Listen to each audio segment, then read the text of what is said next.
This man was so much more evil than I initially thought. So I must have been around 10 years old, and my sister and I decided to go to Subway one night to grab dinner late. My parents just gave us a little bit of cash. Subway was right down the street. We walked ourselves there, we're ordering our food, and I couldn't help but notice some odd movement at the front door. I look over and I see the door swing open, and as the door is slowly closing at the last second, this very odd old man long stepped through, like when there was just a little bit of room left, and then he stood in the doorway, very unnaturally, looking right at me. I try to brush it off and continue ordering my food, but this old man walks up to the register in front of us in line, so he cut us, and he talks directly to the worker, and he says, "Their food's on me, I'll take care of it." We found this a little bit weird, but we were a little bit too young to interpret what was really happening. And he asked me, "What's your name, young man?" I instinctively lie to him and I say that my name's David because something about him is putting me off. And then I'm looking at his hand, and the first thing that I notice is that it's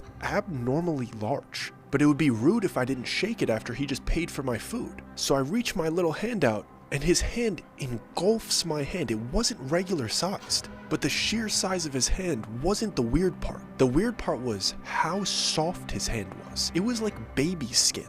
He held it for a little bit too long until the worker was holding our food over the counter and giving me the eyes to let go of that man's hand. So I pull away and I grab my food and we thank him for it before we go sit down. He gets his food and he sits on the other end of the restaurant. My sister has her back towards him, but I'm able to see him the entire time as he's sitting in the corner. And this man is honed in on me. He's not just looking over every once in a while.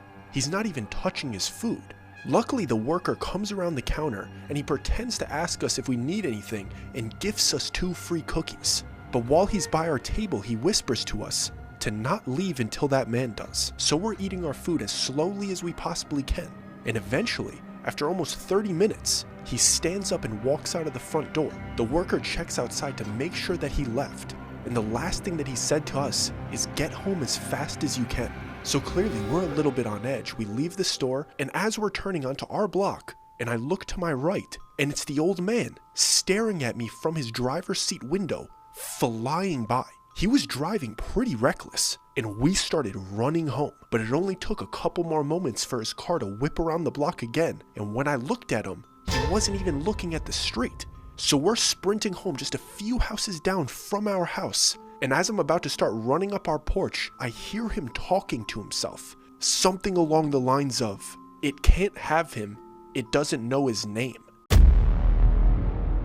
So a few weeks pass, and I had downplayed that entire situation to my parents so I could still go to the park alone. I didn't want my privileges to be taken away from me based on one old guy's weird behavior. So I'm at the park all day in the middle of July having an absolute blast with my friend Stan. We're playing all day, the street lights turn on, we have to go home soon. And the last thing Stan and I would do before we went home is we would have one more race on the last block before I went left and he went right.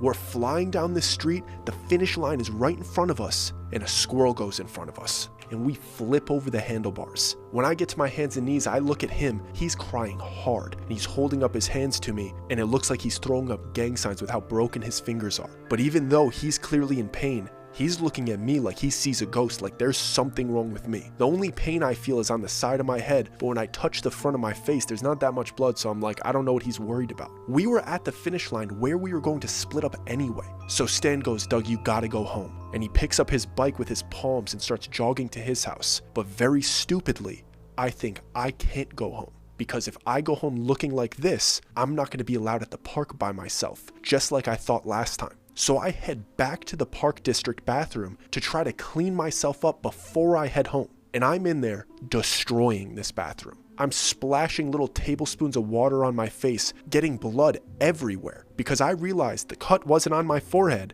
it was on the side of my head. And when I looked in the mirror, half of my shirt was red and my entire arm was. I was leaking. So I'm looking at the floor and there's a puddle of blood. The entire countertop is half pink with my diluted blood. And I'm emptying the paper towel bin, trying to clean it up, and then my worst nightmare comes true. I hear the door opening and I hear the custodian cart getting pulled into the bathroom, and I think I'm in more trouble than ever. So I'm avoiding eye contact with the janitor and apologizing profusely as I'm trying to clean up. And the janitor finally breaks the silence by saying, "What's your parents' phone number?" And I'm still not looking at them, but I'm reciting my dad's phone number. And the janitor asks me, "What's your father's name?" And I replied that it's Douglas, still with my eyes looking at the ground. And he asked me, "Does that make you a junior?" And instinctively I reply, "No, I have a different middle name." And then I hear the phone snap shut because it was a little Motorola Razr.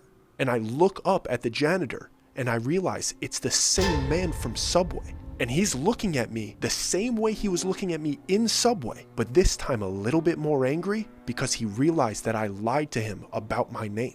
And I'm standing there in a face-off with this man, not knowing what he's about to do, when the bathroom door slams open again.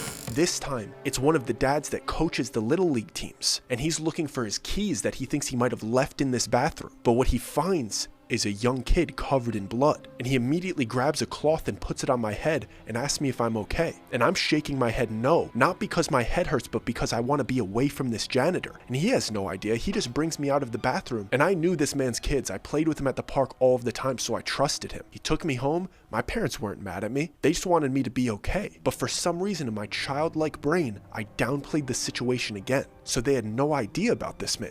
I made a mental note to avoid the park house that I knew that he worked at, but I wasn't avoiding the park. And the next weekend, my buddy Stan with the broken fingers called me to come to his house because he couldn't go to the park until his hands really healed, but he lived right next door to the park. So he told me to come to his house through the back gate and down the basement stairs because that's where he was playing. And there's this one field house that's right by the fences. There's only about 10 feet of space in between these fences and the door to this field house. And I have to walk through it to get to Stan's backyard. I don't think anything of it, but behind that field house, nobody at the park can see you. So as I'm back there, I hear a door open behind me and I feel somebody grab around my waist and grab around my neck. And immediately I'm off my feet, I'm trying my best to fight, pushing down on his hands, and right as I'm about to let out a scream, I feel a hand cover my face. And in that moment, I knew exactly who it was. It was the softest hand I've ever felt. It was the janitor, and before I knew it, I was in the pitch black field house getting thrown into some type of box. Something slammed behind me and I couldn't sit up all the way, and I heard a garage door opening and an engine turn on, and I knew that I was in the bed of a truck. I start trying to memorize the turns that he's taking, thinking he's driving me far away, but less than 2 minutes later, I hear another garage door open, and I hear it close right after. He opens the door of the bed of the truck, and he yanks me out by my collar, and I'm looking around, and I know that I'm in the park house because I see all of the football equipment and basketball equipment around me.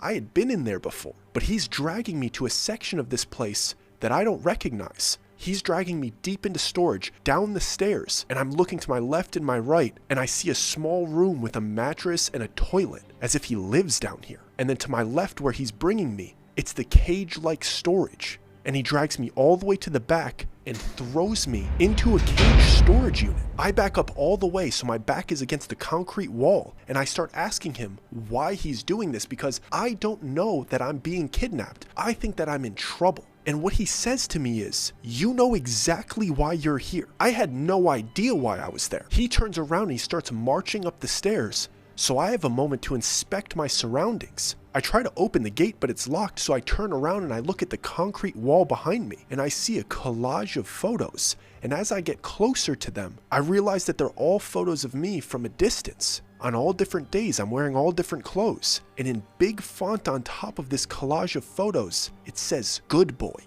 My young mind can't comprehend what this actually means. I just hear the man coming back downstairs and he's shaking his head and talking to himself, saying things like, "It's such a shame, you were such a good boy." And I'm trying to understand what I did that was so wrong. And he reaches in his pocket and he holds up this little square device, and I recognize it right away. It's a black Game Boy. And I know exactly why I'm there. Like 2 weeks earlier, I had lost something and I went and looked in Lost and Found, and I found that black Game Boy, and I wanted one so badly that I had stolen it, and I played it for one whole day, but I felt so guilty that I went back to the park district the next day and I returned it. But he's holding it up as if he knows that I stole it. So I tell him I only borrowed it, I put it back. And he seemed so angry with me when he said, "You've done bad things and you'll do them again." And he slipped the Game Boy under the cage and he said, "Go ahead and play it." And I thought this was another test. So I was refusing. I don't want to play it. I don't want it. I put it back because I'm a good boy. Like, you could let me go. And I realized just how much danger I was in when he looked through the top of his eyes and he said, "Play the game or I'll chew through your skin."